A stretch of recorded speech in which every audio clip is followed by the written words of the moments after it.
Hey, welcome back. Today we're going to be changing a cabin air filter on a 2023 2500 HD Silverado. Let's go.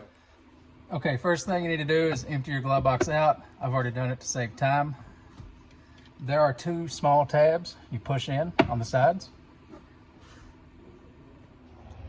Then you slide this latch off of the end, and the glove box is free to come off. Set that in the floor out of the way. Then there's the piece right here. It holds the filter. You'll push this back. There are two small tabs right here. You slide this over as you pull it out.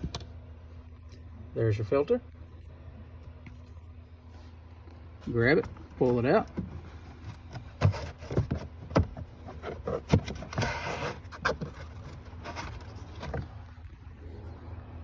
This one's pretty dirty.